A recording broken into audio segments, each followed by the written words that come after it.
We're going to start in the AFC with the Broncos and the Patriots. We will give you some specific betting angles, talk line movement, maybe finalize a few plays here. So let's start with line movement here. How have things changed since the last time we talked on Denver, New England? Yeah, so a little bit of movement on the spread and the total since the opening line as well. Let me pull up this game preview here for us, actually, and we'll kind of scroll through it as we get through each piece. So this was even +5 earlier this morning. Its best number, 53.8% right now on Broncos, +4.5.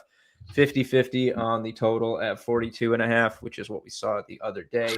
And Broncos money line 34.3%, very slim 1% edge at +200. Fair odds would be +190. So, not too far off there, but a very small edge to speak of. So this was 5.5 the other day. It's down to 4.5. I was just trying to get a read on what maybe we could expect as far as more movement. And it does seem like, some, I don't even know how I would put this, just sources, I guess, just chatter out there. Seems like people wouldn't be surprised if this moves to like a 3.5 point line. That would surprise me simply because of where it was. That feels like a lot of movement from what already swung so high, so far from the look ahead line, but it could just be more of a course correction, and certainly money coming in on the Broncos side is going to shorten that up. And I think the attitude, despite Jarrett Stidham's presence, is that Denver can hang in this game. So we've seen that line movement.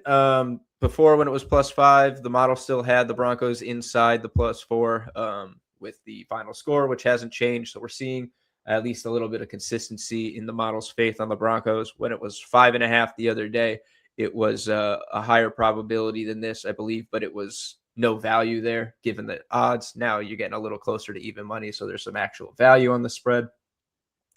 But at least as far as who's going to cover, it is really a toss-up. I'm starting to get a stronger lean personally towards the Broncos, starting to fall in line with the model here.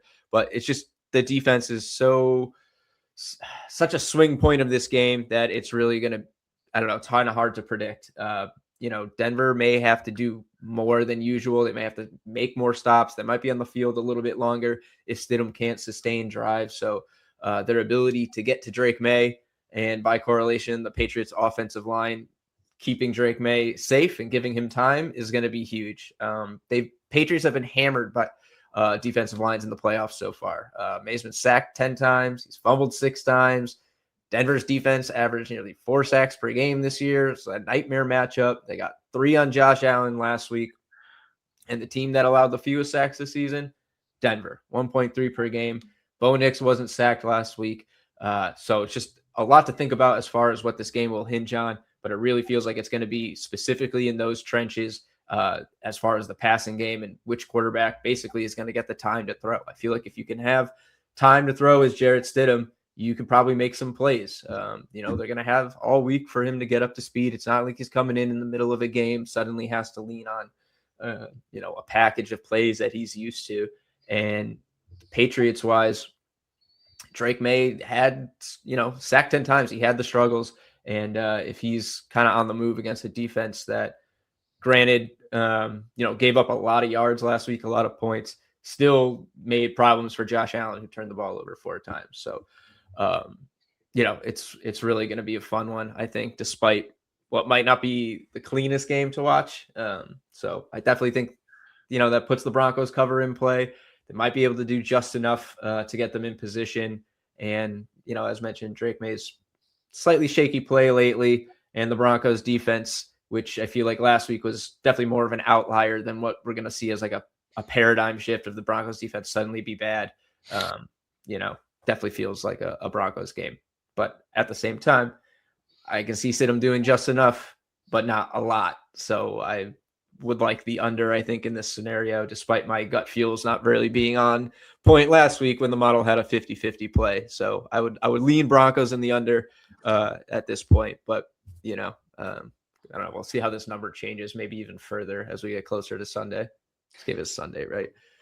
I am talking myself into a game script here, and I want to run this by you. And yes, this is influenced a little bit by both where the line is moving and also what our model has shown value on all week. It's making me stare at Broncos more and more and more.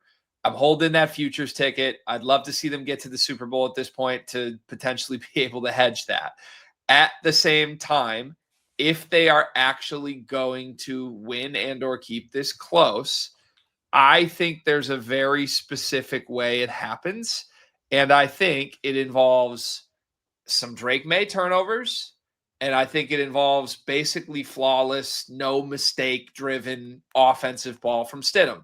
Doesn't need to be sexy, but it needs to be game management, field position, run the ball, short, quick passes, don't flip the field. And I'm looking at this. I mean, we're talking building a parlay here. So this is not exactly going to be a high probability outcome by any means. But Drake May to throw one interception, Jarrett Stidham to not throw an interception, under half of an interception, and the under 42.5 without touching the spread is 7-1. If you wanted to add Broncos plus 4.5 to that, it gets you up to 10-1. That's kind of the game script to me, is can Drake May keep kind of being loose with the football? Do they limit Stidham's attempts? Do they just play field position and make sure that that flawless offensive line performance continues? I don't think that's that crazy. And if you wanted to pull out one single part of that I like the most here, Stidham is plus 150 to not throw an interception in this game. I don't think that's that crazy at home if they don't ask him to throw the ball downfield. Yeah, I don't think that's crazy either. I mean, you have to imagine they're probably not going to open up the entire playbook, right? That Bo Nix would be using. And I do think that's probably the game script in which the Broncos are most likely to win. Denver won all of its worst offensive games this year. Every time they scored fewer than 20 points, they won the game. They don't need to match the Patriots as far as points if the defense can just kind of keep them a little lower, 18-16, 20-16, 17-14 type of game could certainly be in play here if the Broncos defense can simply do what it needs to do, and Jarrett Stidham plays a fairly, at least mistake-free game. I can certainly see both of those bets in play. And yeah, I mean, I think if I'm playing that, I would probably just add the Broncos in, because I don't see a scenario in which Stidham makes no mistakes, Drake May makes a mistake, it's the under, and the Patriots lose by more than, or the Broncos lose by more than 5 points. So, yeah. And would I love to play that at like 20-1? Absolutely. That's where your boosts come in too, right? If you have a 10-1 ticket and maybe you can get something at any of these sports books. I think I'm going to throw that together for this game, but we'll see. You've also got your eyes on the run game here. Ramondre Stevenson has been on fire. You've been calling it out for weeks, and our model projects him to once again lead the Pats backfield. Yeah, he's flashed in both games so far in the postseason. But even with those moments, I will say the Pats' rushing attack has been pretty inconsistent, mostly because they're split between Ramondre, Travion Henderson, and Drake May. Can get a little unpredictable. There are games where they pretty much split evenly, games where Drake May takes a handful of carries, games where Ramondre dominates more as a receiver. So it can be kind of hard to pin down. But I mean, he should certainly be involved pretty heavily. It makes sense that he's the most likely touchdown scorer for the Pats by more than 10%. I mean, in this whole game, he leads everybody. So projected for 53 rushing yards and 23 receiving yards, which is pretty in line with what we saw last week. 31 rushing yards for Drake May, 37 for Travion Henderson. But Broncos rushing defense, which has been excellent, was absolutely gashed last week by Buffalo. I do feel, like I said, that's more of an outlier, but they gave up 183 rushing yards, 5.1 yards per carry. Quarterback scrambles were a major issue for the Broncos front six. Josh Allen carried it, I think, 11 times. Maybe that was the game before, but he was very active and definitely opens the door for Drake May to make an impact with his legs. I think his line is actually higher than this, so I'd be careful about taking his over. I would see what it is. Maybe look at him for something early or not, but 25, 30 plus if you're looking for like a parlay leg, certainly in play for Drake May. On the Broncos side of things, Pat's run defense has been excellent in the playoffs, notably since they got defensive end Milton Williams back from IR in week 18. Held teams to under 130 total yards so far in the postseason. That's on the ground. Herbert, the leading rusher, Justin Herbert with 57 yards on 10 carries in that first round. They've just been absolutely shut down when it comes to teams in the run game. And last week, RJ Harvey and the Broncos run game were abysmal. They could not get anything going. 10 carries for the running backs for a total of 41 yards.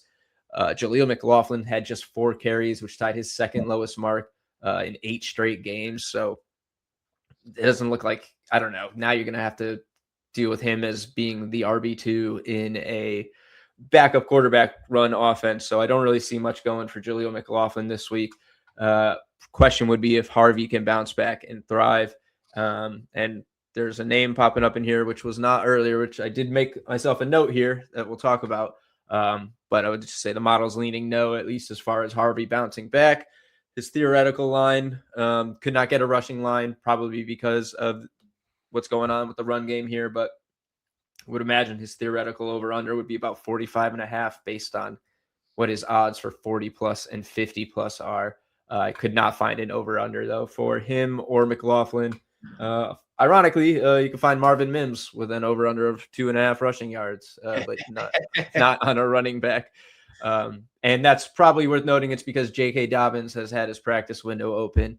He is cracking these projections here, 23 yards, 18% touchdown probability. That's very theoretical because he is not active yet. There's no indication on whether or not he'll play for the first time since November 6th. All that said, what is already an ugly rushing spot on the Broncos side of things, looking more and more like a just total stay away market for me in this game. Yeah, I can't touch the backs for Denver. I'm not a Harvey guy, never have been, which does work against my entire pitch on how they can hang in this game. However, J.K. Dobbins return, maybe, like if you're telling me there's a chance, if you'll give me a 5% chance J.K. Dobbins plays, I can talk myself into that 5% being amazing. I am a Dobbins guy. I thought he was really dynamic pre-injury this year. And we'll see. We'll see exactly what happens in this game. But I find it pretty ominous that there's no discussion of him yet. He's listed in a couple different spots. So keep an eye on it, folks. That's the beauty of the Dimers Pro model, by the way. You can check all this stuff in real time. You can see what our model is thinking. You can figure out as guys are in or out of the lineups with injury, how it affects projected yards, touchdowns, all of that. So promo code podcast, make sure you get 50% off of Dimers Pro. Let's talk touchdown value here. There was some touchdown value on Cortland Sutton earlier this week, but it looks like things are moving. Yeah, it was gone today. I don't think it's here right now. Not a crazy, movement or anything. His probability dipped about 1.5%. His odds were down to 270, but he's fair down to plus 260. So, anything up to there you would be playable at and still a value, but it comes underneath our edge threshold. Today you have Marvin Mims here, 22.2%. 3.7% edge at plus 440. He'd be fair at plus 350, so a really solid edge. Having a bit of a down year compared to last season, where he was actually kind of breaking out a little bit. Mm-hmm. I think he had 8 touchdowns, 500-something yards, but he's down to only 300-something, 2 touchdowns all year, including in the postseason. But he did just have his best game, 8 targets, caught them all, 93 yards and a touchdown. Pat Bryant, Troy Franklin, both questionable, could end up seeing a bigger role. I'm just speculating that he's probably had more reps with Jarrett Stidham than some of the other guys, given that he was at best wide receiver 4, 5 in the offense before. So possibly, something there, but no touchdown value on the Patriots side. If you go look at the probabilities, like I said, Ramondre is the favorite at 45%. Is close to fair odds at plus 110. I think that would be about plus 120, plus 125. So at least you're on the right side of plus money, as sometimes we don't see with the lead back. Personally, kind of like Hunter Henry, he's our most likely pass catcher on the Patriots to score, 31% here. Scored a TD in, I think it was the first playoff game I think he did. But Dalton Kincaid tore up the Broncos last week, was their leading pass catcher, scored a touchdown. Tight ends were actually a rare blemish for the Broncos defense in the regular season, almost 70 yards per game, allowed since week 10. He'd be fair at plus 220. I saw him plus 195 at his best, so not quite what you want for value, but there's a good chance I have Hunter Henry to score and something on my personal cards. Yeah. I feel like Henry is a good play this week. I'm not surprised he's the most likely pass catcher according to the model whatsoever. I like the Mim shout too. Sometimes chemistry is an underrated thing when you're breaking in a new quarterback. Just any sort of rapport that you've got from practice squad days or just familiarity, quite frankly, you lean to the things that you recognize when you're in a spot that you can't recognize, and that should be what's happening with Stidham here. So, all right, there you have it. Anything else on Pat's Broncos before we move to game 2?